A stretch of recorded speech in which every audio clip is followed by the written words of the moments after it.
Good morning, friends. Good morning, everyone. Great to see the participant list growing as people come into the webinar room, and we're going to just give everybody a minute to trickle in, and then we'll get started. And I'm going to grab my glass of water. I'll be right back.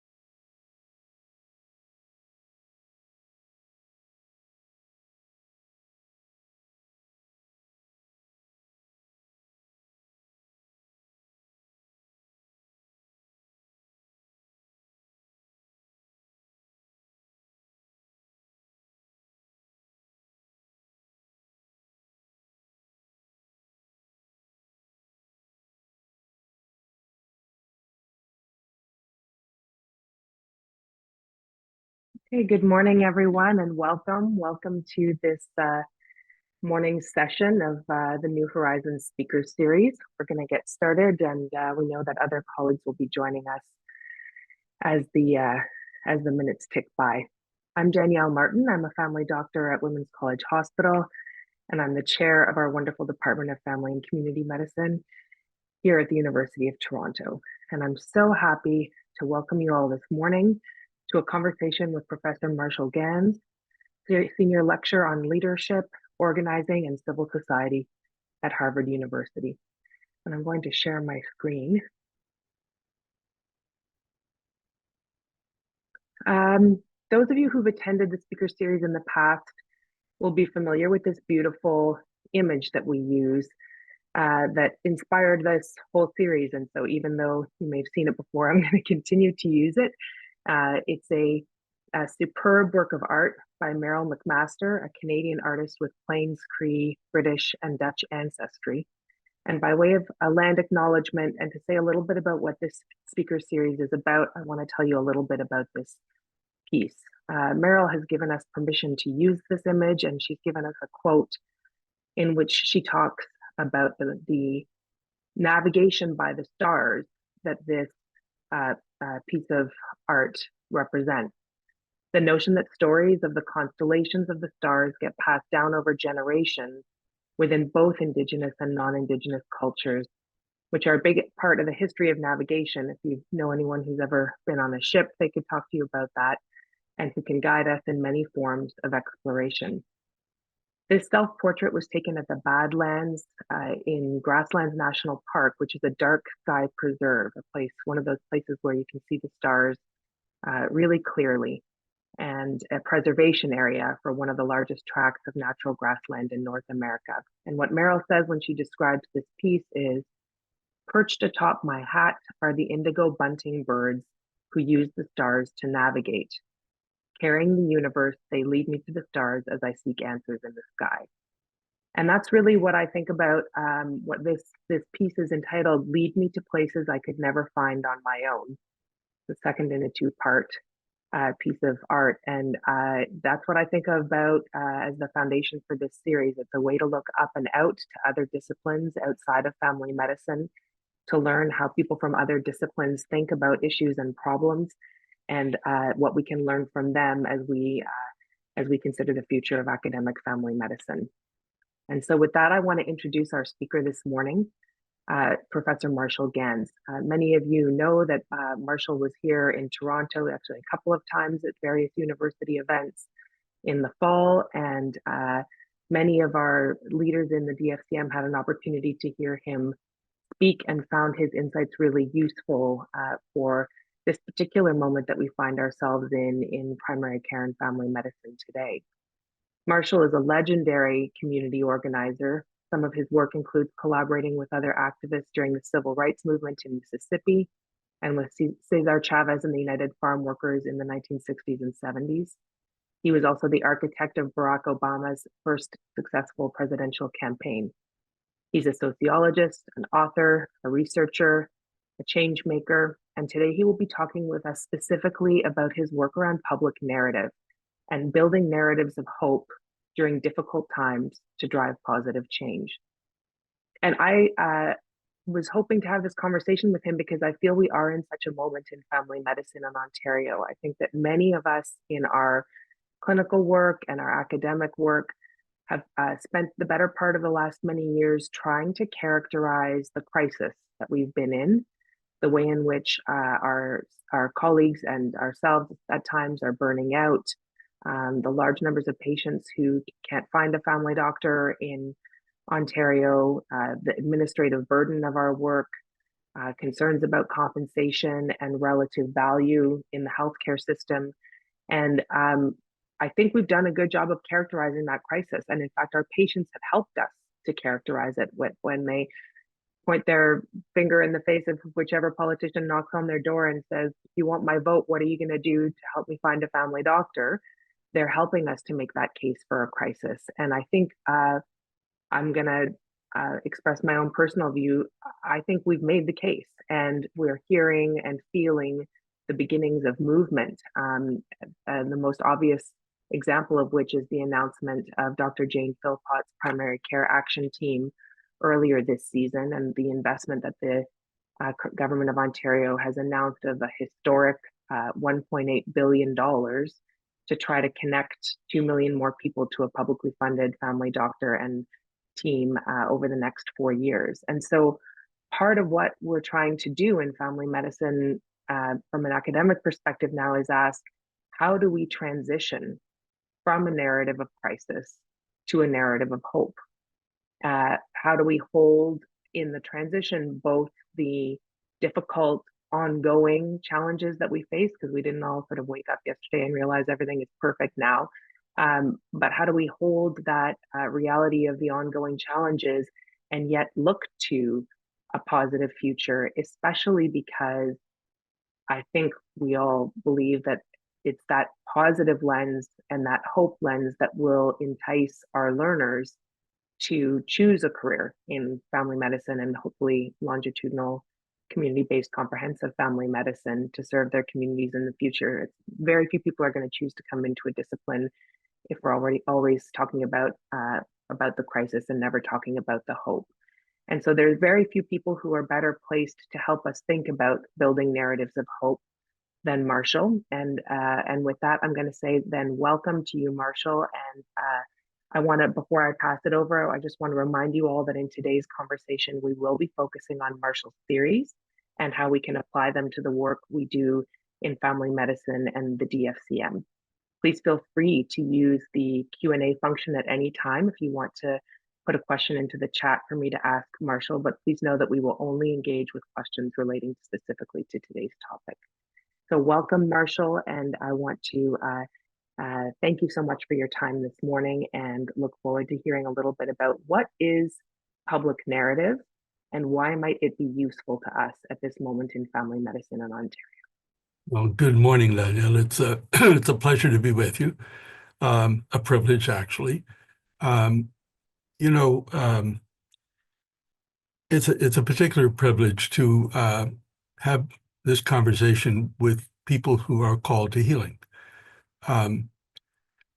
There's a Protestant theologian, Walter Brueggemann, wrote a book called The Prophetic Imagination, and in it he says that transformational vision occurs at the intersection of two elements. One he calls hurt, a clear sense of the world's hurt, of its need, of its pain, coupled, he says, with hope, a sense of the world's possibilities and promise. One without the other goes to despair or to apathy, complacency. But together, they form a tension that can be a powerful source of transformational vision. People called to healing confront the world's pain daily and also have to be sources of hope as well. There's something very particular then about that calling and its relationship to hope. Now, just to be clear about hope, you know, the definition that I've come to use is in the words of a 12th century philosopher, Maimonides, who says that hope is belief in the plausibility of the possible as opposed to the necessity of the probable. In other words, it is always probable Goliath will win, but sometimes David does. It was unlikely. It was highly improbable we'd elect a black man president of this country in 2007 in the United States, but it happened. And in other words, hope is a place that lives between fantasy and certainty. It's the domain of could be. It's the domain of possibility. And that's where the domain of imagination, of creativity, and strategy really live. And the thing about it is that it's within us. It's not out there in some savior or some 10-year master plan. I mean, I just ask people to reflect. I mean, have you ever had an experience of hurt? Probably if you were on this planet, you probably did. But I also ask, have you ever had an experience of hope? And if you hadn't, you wouldn't be listening to this program. You wouldn't be doing what you're doing. So it really lies within. And I think we sometimes make a mistake looking for it out there when it's within us. And the greatest gift we can give is to give that to each other.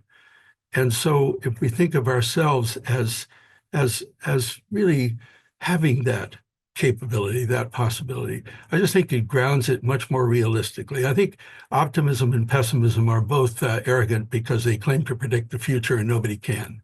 Hope is much more realistic. So that's sort of where I would ground this.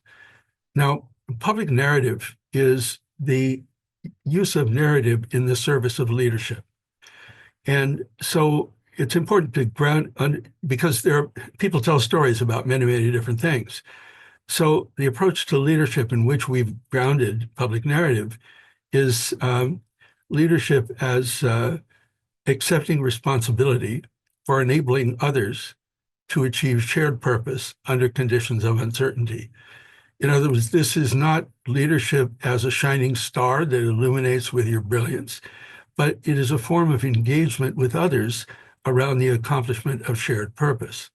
Now, in that context, what matters enormously is this whole domain of motivation, the whole domain of caring. And when we teach our whole program in organizing and leadership, we build around 5 practices: relationship building, storytelling, strategizing, structuring, and action. But narrative is in many ways at the heart, and here's why. What does it take to make a story a story? And again, we've all heard stories. Everybody in the world tells stories. So what's at the heart of it? Well, if you really think about what's going on, first of all, stories live in the moment, a narrative moment. The moment is sort of the element from which stories are constructed. And what makes a narrative moment? Well, I'll give you an example. I was at the seashore with my partner. We were watching the sunset, and it was really beautiful and turned purple and orange. That's moment 1. Moment 2, I was at the seashore with my partner and watching the sunset. It was turning orange and purple and blue. It's really beautiful. It started to rain. I turned to go, but she grabbed my arm. She said, "Wait a second, it's only rain. As long as we're together, we're good." See, something happened in the second moment and not in the first. And that's what makes it a narrative moment and not a descriptive moment. So narrative is about change, and it is about dealing with disruption. It's fundamentally about disruption comes our way. So then how do we respond to it? We can react to it fearfully, or we can respond to it, respond as opposed to react, hopefully. And we can go either way. Now, the problem is if we react fearfully, well, then we go down the whole fear pattern, the isolation, the self-doubt, the hurt that goes with that. On the other hand, if we can respond, hopefully, that goes in a different direction. Then it goes into a sense of self-worth, of solidarity, of hopefulness. So then what's the difference? Well, the difference is the extent to which we're equipped emotionally in order to draw on our resources as sources of hope, as sources of courage, of sources of possibility. Now, when I say values, people often think that, oh, that's words on a mission statement. It's not what I'm talking about. Values are feelings. Values are how we feel about things. And, St. Augustine said it's one thing to know the good, another to love it. Loving it is what enables action upon it. Knowledge without motivation doesn't result in action. And as much as those of us who are in institutions of knowledge may think so. So this whole question of motivation is really in a question of learning to speak the language of emotion. And when I say the language of emotion, sometimes people say, oh my God, we're supposed to be utility maximizing, optimizing, utility maximizing rational actors. Well, that's so in someone's fantasy. It is not how human beings operate. Eliminate emotion, and what you got is a sociopath, not a human being, because speaking the language of emotion is so fundamental. I mean, music speaks the language of emotion. Don't need words. Speaks directly to the heart. That's what theater, worship, poetry, all.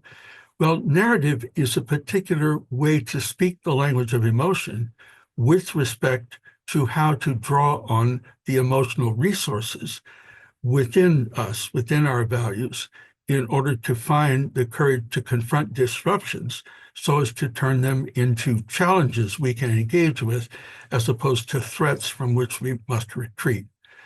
Now, public narrative is a way of harnessing the power of narrative to the work of leadership.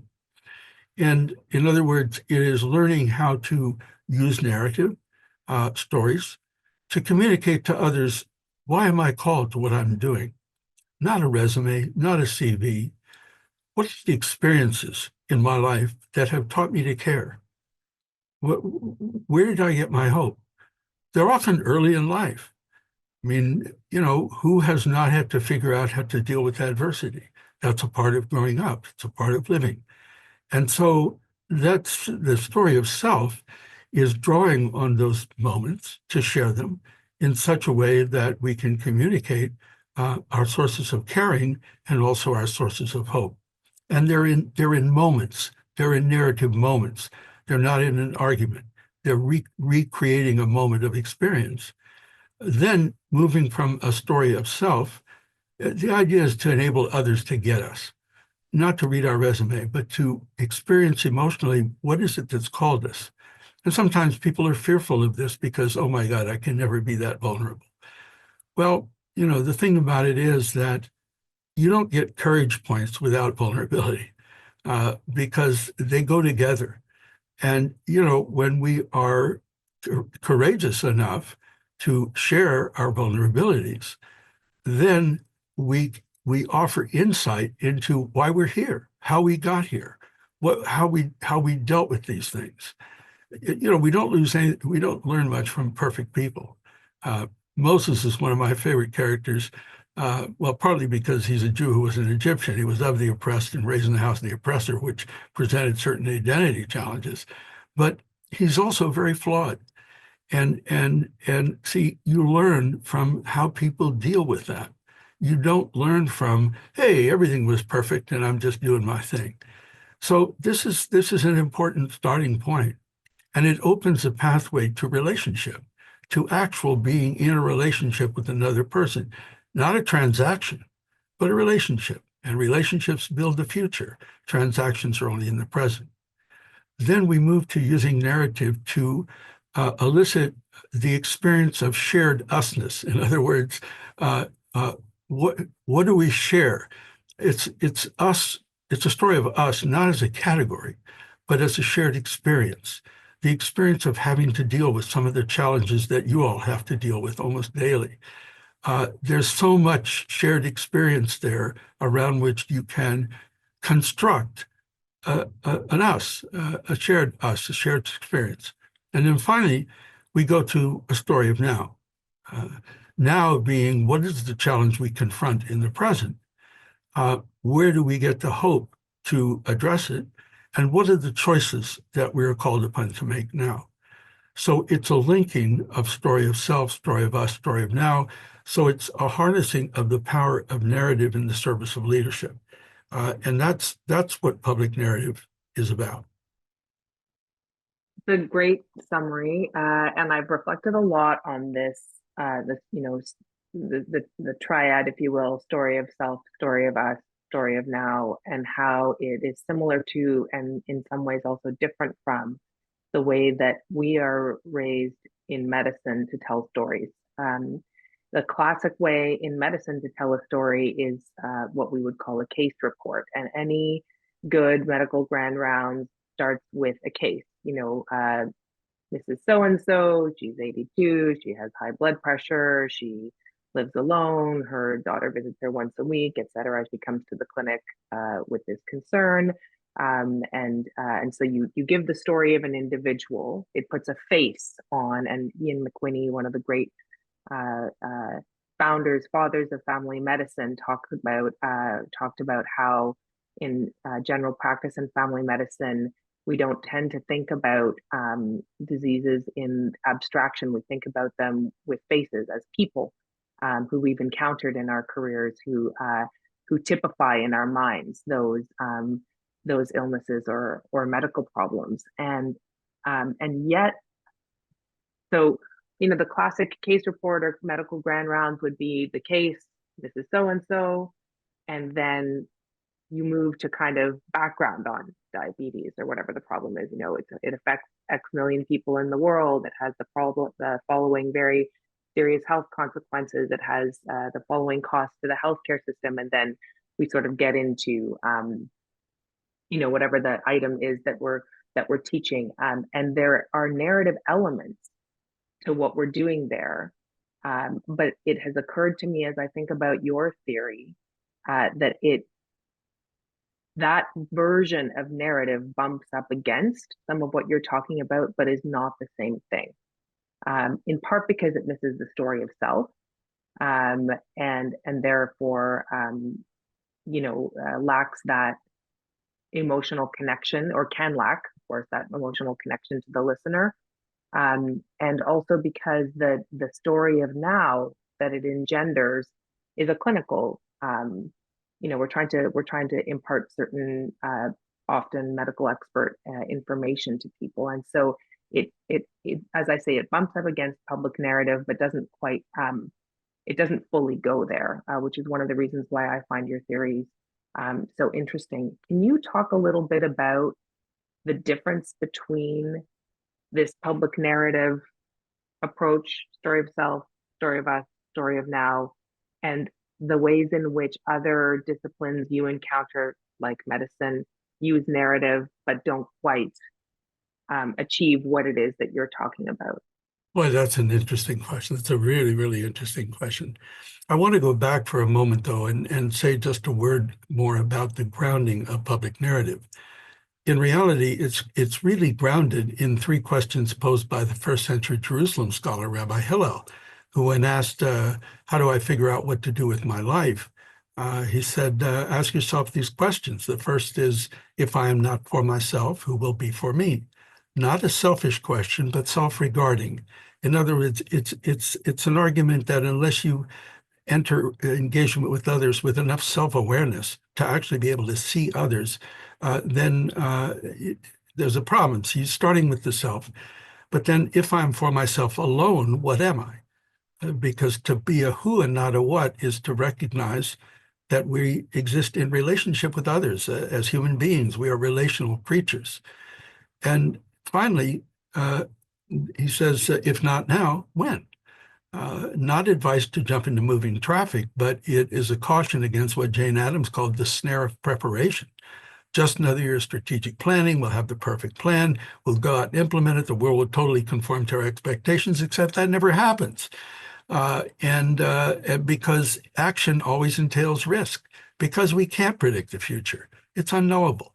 And so when we act, we take a risk on the future, on what we're doing. So the combination of self, other, and action is really at the core of what I mean by leadership. And then the structure of story of self, us, and now is really deeply connected to those core basic ancient questions that have been around for a long time. Now, you know, how can I say, in my experience, those who are most able to use public narrative effectively, well, because like any story, there's a plot, there's a character, and there's a moral. And what creates a plot is the disruption. It's the unexpected. It's like you know, the wolf appeared, you know, children's stories, whatever.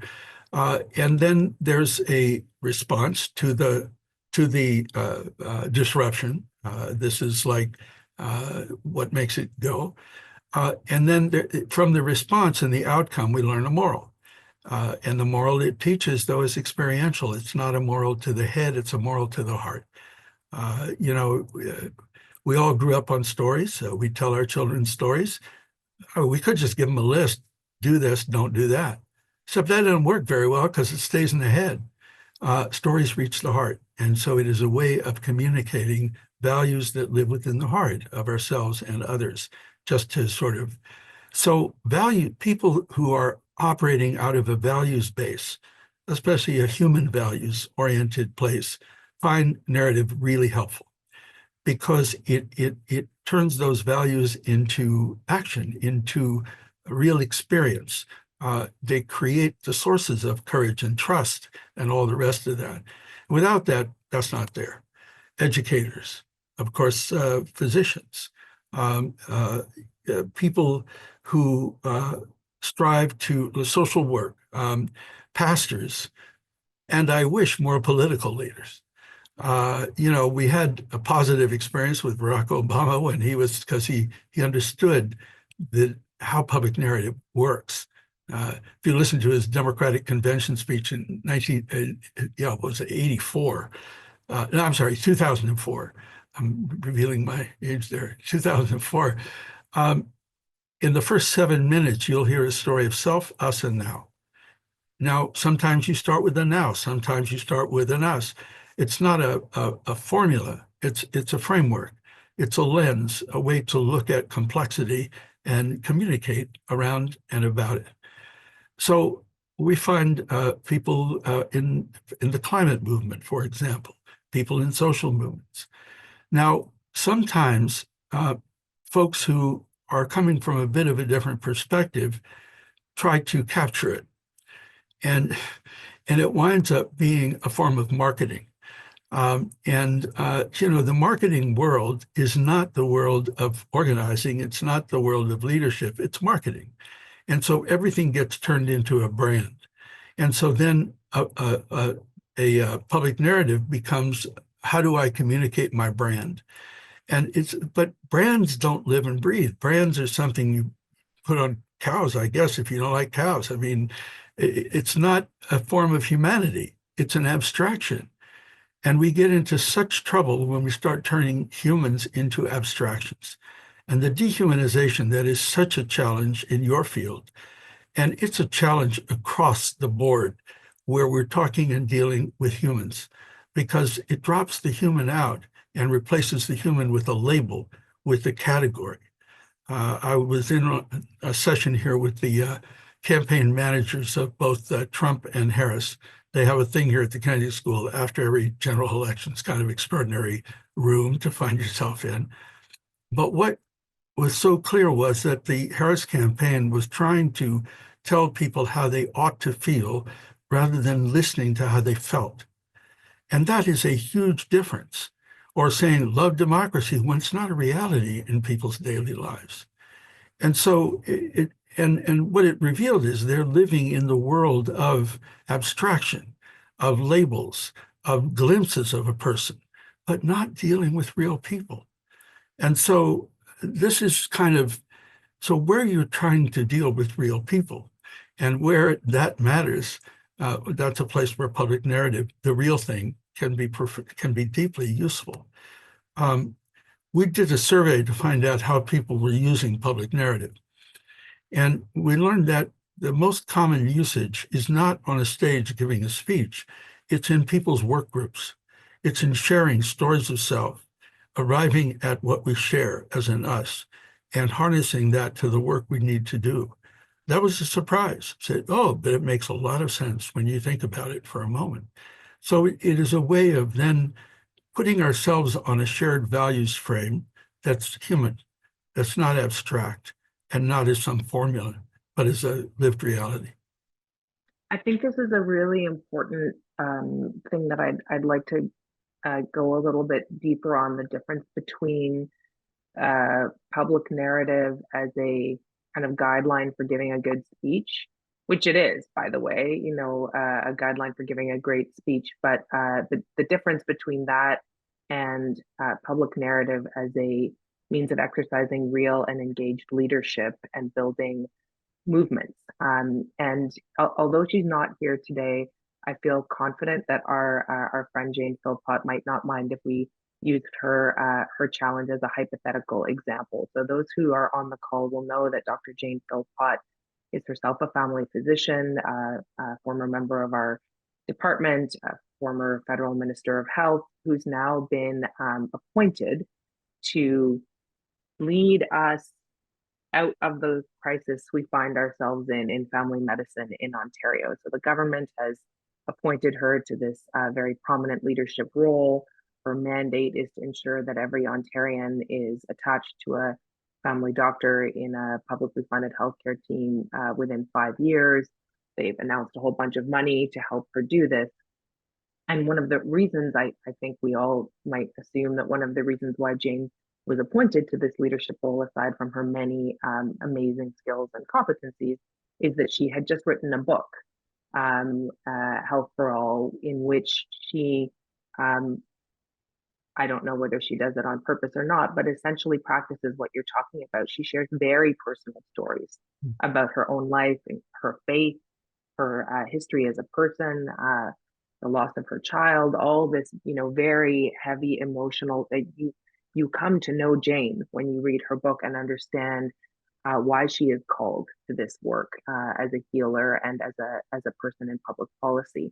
And then she puts forward this issue of access to primary care. Primary care is the foundation of health systems, and calls for a new way of thinking about family medicine and healthcare in Canada. So it's actually like a very powerful example of what you're talking about.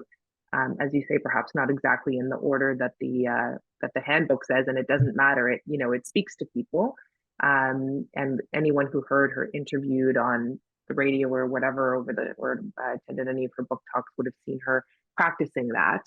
And now she finds herself in this position of power in the healthcare system, and needs to move from having that conversation or giving that prescription at a podium or in a book to actually changing the whole of the healthcare system.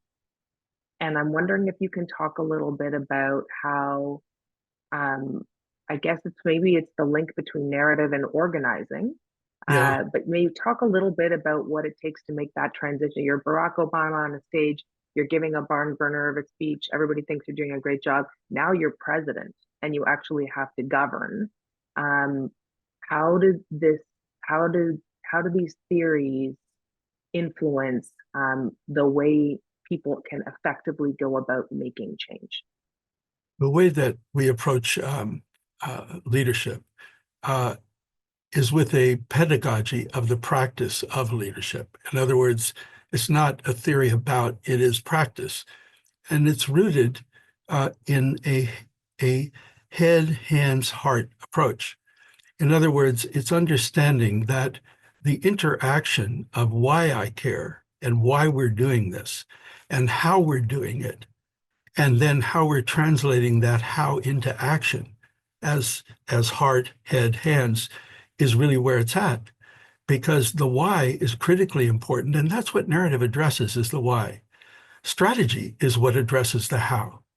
And see, without a how to go with the why, then you've got a great why, but where's the how that's missing? Now, the how, in a context of leadership, as we understand it, requires grappling with the question of power. Because, I mean, that's how can I say, I like, it's funny, I quote Jesus a lot on the Gospel according to Matthew, chapter 10:16, where he's going to send his apostles or organizers out to tell the new story. And he says, if I am to set you as sheep among wolves, you must be innocent as doves and wise as serpents. In other words, to understand how to transform the world as it is into the world we want it to be, we have to understand it as it is so we can engage with it and in that way transform it. Sometimes people say idealism versus pragmatism. To me, that's a cop-out. It's not that. It's both and it's how you hold them together. That's really where the tension is. That's where the wisdom is. And that's where the courage is holding them together. And, you know, I was at a dinner at MIT with Berners-Lee, the guy that invented the World Wide Web. And he was saying that machines can make decisions, but only humans can make choices. And what he's saying, a machine is a calculating device. That's what it does. It calculates. Now, humans can calculate, maybe not as fast as the machine, but humans learn through their hearts, their emotions. Humans learn through their bodies. Humans have a much broader and deeper source of information. And there, the skill is not calculation, it's judgment. And so learning to exercise judgment is really where it's at. And that's so to go back to this question about strategy. So strategy, how? Well, you know, it comes from the Greek. The word for strategy comes from strata, which is the word for a plane. And the army was not an airplane, but a plane. Army was supposed to, you know, conquer the plane. It was called a strata. The general was called a strategos. Strategos go up on the hill, overlook the whole field, come up with a theory of change, come up with a hypothesis of how to deploy his troops in relationship to the others. The soldiers, the ranks of soldiers down in the valley, they were called tacticas. They were the action. It's where we get strategy and tactics. Strategy is a hypothesis about if we do this, then. And tactics are the activities through which we test that hypothesis, you might say, because it is a constant testing. So, because strategy is a verb, it's not a noun. It's not like we have a strategy. We are always strategizing because we have to deal with the unexpected, we have to deal with the surprises, the opportunities. So it's an ongoing, like storytelling is strategizing, and like storytelling, all human beings are capable of it. I mean, I don't know if anybody ever overslept on the call here and had to figure out how to get to work on time without the usual. You had to strategize. You had to figure out, how do I turn what I have into what I need to get what I want? How do I turn my resources into the capacity that I need to get what I want? Now, this is where power enters the picture. Because if you understand power, I think the clearest way to think of it is that it's all about interdependence. We live in an interdependent world. We are interdependent with one another. If you need my resources more than I need if you need my resources more than I need yours, who's got the power? Power is created. It's an influence that's created through mutual need and resource. So it's a term of interdependence. Now, when it's balanced, then you can create a lot of power in collaboration with others. And you build a credit union, you build a co-op, you build a whatever. Then you're creating more capacity to exercise influence that way. If it's way out of whack, that I need your resources far more than you need mine, then it turns into domination very easily. And when it turns into domination, then our challenge is, how do we rebalance things? And that means discovering in our resources the capacity to affect the interests of those who are holding resources we need in such a way that their interest changes and becomes cooperating with us rather than exploiting us. So anytime we start dealing in the world of public policy, right, we have to appreciate the dynamics of power and understand it's not an evil thing. It's an influence created through interdependence. And when we are dependent on others, then they more on us, then there's potential for abuse. And sadly, there often is abuse. And so then rectifying that balance becomes critical. And that means it's like looking to like strategy, how to turn what you have into what you need to get what you want. It's turning, I always quote the example of the Montgomery bus boycott, started the modern civil rights movement here in the United States. This boycott took a year of people staying off the buses. Now, people thought, oh, that's a legal problem. Well, yeah, there were elements. But what happened is people discovered they had resources they didn't realize they had, namely their feet. And by using their feet to walk to work and deny the bus company the bus fare, instead of using their feet to get on the bus and give the bus company the bus fare, they turned their individual dependency on the bus company into the bus company's dependency on a united and organized community. And so by resources, we're not just talking about money, we're talking about all those elements of being human. That is a starting point for us. So what I appreciate about this, it doesn't separate the world into, oh, the powerful and the powerless, and that's how it is. It's dynamic, just like strategy. And I mean, that strategy is the dynamic. How does David defeat Goliath? Not by imitating Goliath. He discovers his own resources as a shepherd and uses those to defeat this powerful warrior. He doesn't have a sword and a shield like Goliath does. So it's looking to what our resources really are. And in the calling that folks on this call share, boy, there is so much there in terms of moral resource, in terms of caring, in terms of healing. There is so much there from which to build real power, not in an ugly way, in an enabling way, in a power with to accomplish what you're trying to accomplish. And that's I where you think get into policy. that's a really helpful way of thinking about it because, from my perspective, and I want to invite people to put their questions for Marshall into the Q&A. But just to riff on this a little bit more, that so you're saying public narrative triad is a way to tell a story, to set out a goal, an objective, a shared set of possibilities, and then if you want to actually go out and do something with that, then that's when you need the strategy and you need the tactics, and that comes back to trying to understand where the power imbalances are. We certainly see them in our healthcare system. We see them in family medicine, and then what resources do we have that we can employ in our strategic and tactical work to try to advance our goals. And of course, in family medicine, although the bus boycott is a powerful example of people without power discovering their power and finding a way to use it to build change. We won't see family doctors boycotting, I hope, taking care of our patients. What are the other kinds of power and resources in a profession like ours that you could see us begin to employ? And you've named a few around the kind of the caring and healing philosophy, if you will. But what are the other ways in which you would advise family doctors who are trying to, if you will, reclaim the place of primary care and family medicine in our health system and advocate for improvement of that system for the betterment of our patients' health and also for the betterment of our own work lives? What are the kinds of resources we might have that we don't realize we have, like our feet, in your bus boycott example? Yeah, don't ignore the feet. I suspect the hands are a really important resource for family medicine. The hands, what you do, what you actually do.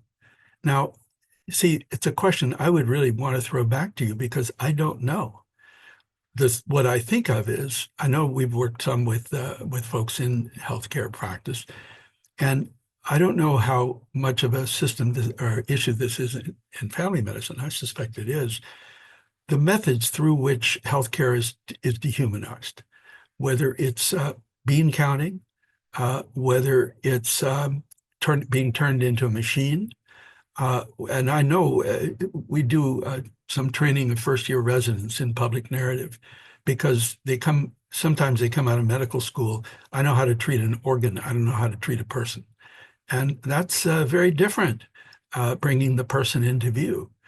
And so there are all these systems, I suspect, within which you operate that require your cooperation. And see, Gandhi taught us that the fundamental power everyone has is the power to say no. The power is to withdraw. Now, does it mean withdraw from caring for people? Hopefully not. But what about withdrawing from the systems that dehumanize the practice of healing people? I hear about that all the time. Now, I don't know, is it just kind of natural law that that's how it works? I talk with health professionals who, it's just like machine to machine to machine. Now I'm a machine. I suspect it's less so in family medicine, but I don't know. Because, here in this country, I mean, our healthcare system, well, I hesitate to call it a system, our healthcare domain, is so dominated by private insurance and all that, that it just dehumanizes, it turns everything into dollars and cents. And when price determines value instead of value determining price, it's backwards because the value is health, not so. Now you're way ahead of us. Yeah, you're so much better off in terms of the starting point you have for your system of healthcare, because you do have a system and it's not perfect and it has flaws, but boy, it's a little different than what we're dealing with. So I don't know. I mean, I suspect physicians vote. I think physicians have an enormous amount of moral authority to speak that is often not used at all, not incorporated. From Don Berwick, I learned a whole lot about that. You have a lot, there's something Albert Hirschman distinguished between what he calls economic resources and moral resources. Economic resources deplete with use. Moral resources grow with use. What's the difference? Knowledge, caring, skill, trust, commitment, all these are moral resources, and boy, you're rich in them. And so then the question of, and people need them. And so there's so much that you have to build with there. Gandhi always taught, he called it moral jujitsu, where you leverage your opponent's values on your opponent. In other words, hey, you're supposed to care about this. Well, what about this? It so it's not attacking the opponent. In fact, it's actually calling the opponent to some accountability. It was such a relief, I have to say, here at Harvard, when our president came out with a real challenge a couple of weeks ago to the attack on the university from the Trump administration. And it wasn't defensive. It was like, we have these values, we're fighting to defend these values. I mean, it's so sad. One of the first voices that had any real power behind it that said, no, we're not playing this game. So there's a lot of power there, I think. I don't know, Yeah, Danielle. that's, I mean, you're raising, I've got the ping pong ball going in my brain. You're raising lots of really interesting points. And I want to come back in our final few minutes here to our learners, because one of the things I think we all struggle with in our discipline, and I have to watch myself on this, is the tension between wanting to be honest and be realistic with our learners coming through the system about those challenges that we're facing in our practices, not wanting to kind of sell them a false bill of goods about what it means to be a family doctor in Ontario today, and yet at the same time wanting and needing to, like, the only way out of this is to recruit them. The Yes, only way to make things better is to grow in our ranks. that's right. And so we've talked about it in a bunch of different ways.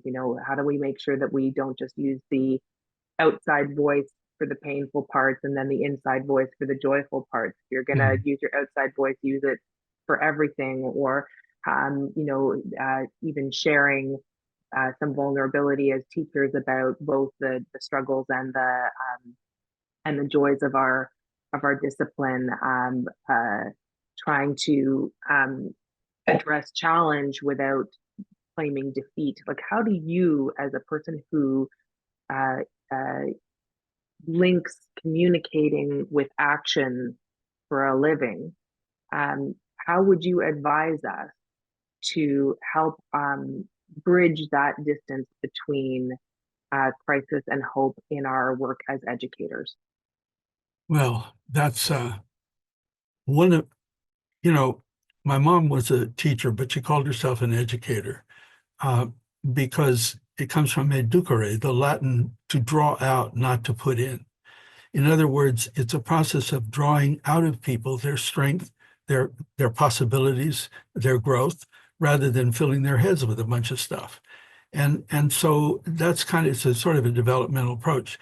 I feel blessed to have this opportunity to go to class twice a week and have a conversation with the future, which is really what it is. And boy, what a privilege that is. I mean, really. And so I find it just ceaselessly generative. And you know, we get students here from all over the world. We do online stuff.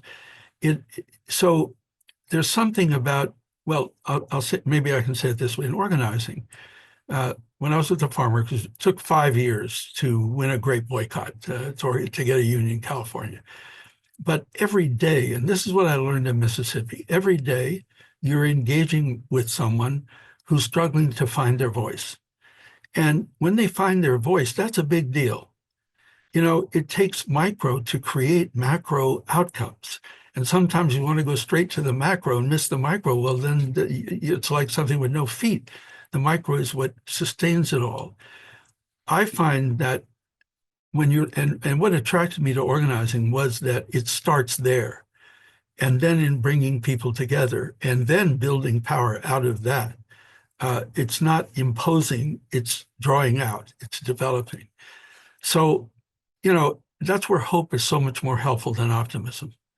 Uh, because hope is realistic. I mean, hope says, look, you know, there is darkness. That's what gives light value.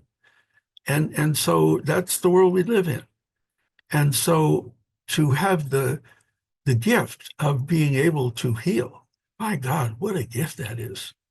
What a gift. And to experience it along with all the frustrations, oh my Lord, what a gift. That's kind of how I would, I don't know if that's helpful or not, but that's kind of It how I, is. I mean, you know, I'm curious, but with my colleagues on the call, if they feel that, I certainly do. And I think, and what you're saying is we can communicate that that feeling that we experience when we realize the gift that it is. yeah, And I also think that your point, which is that to to be an excellent educator or teacher is not to fill people's heads with a bunch of stuff, but to draw out who they are. yeah. That is something uh, that we can work on. There's Isn't, some wonderful questions in the chat that I've been trying to kind of consolidate and put forward as we've been going. But I see that we're running close to the end here. You have a relatively new book out, Marshall, and the first 25 people who registered today have been offered a copy of that. And I want to say a huge thank you to you for participating in this. Are there any final things that you want to say to family physicians here in Canada and in Ontario that you think we can carry with us into our Friday morning today? it's Friday. That's something to be thankful. No, it's, it just occurred to me that talking about education, drawing out, not putting in, isn't that what medicine's about too? Isn't it about drawing out people's capabilities of the human system, of the body, in order to heal it, to heal, rather than just filling people up with all kinds of stuff? Maybe I'm out of my domain there, but it seems to me it is a fundamental form of educating ourselves and others about us, about who and what we are, and the resources that gives us to be who we could become and can become. So I don't know, it just occurred to me, and I think there is a really deep affinity there. And we think of ourselves as educators of people about their own health, their own well-being, their own bodies.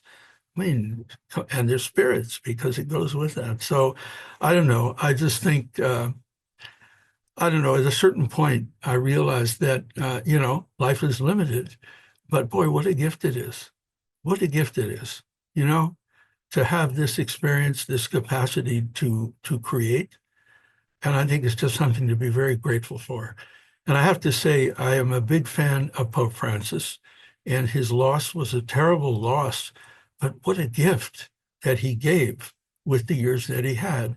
And we all can give those kinds of gifts. So, um, thank you for this opportunity to talk with you, to learn with you, and to hope with you. And thank you so Thanks much. so much, Marshall, and thank you to all those who joined us today. If you have ideas about thinkers from outside our domain who can help to expand our horizons, please send me a note. And we're always looking for people to challenge our perspectives and help us to think differently about our issues in academic family medicine. And I wish you all a wonderful Friday. Thanks again, Marshall. Thank you. Thank you so much.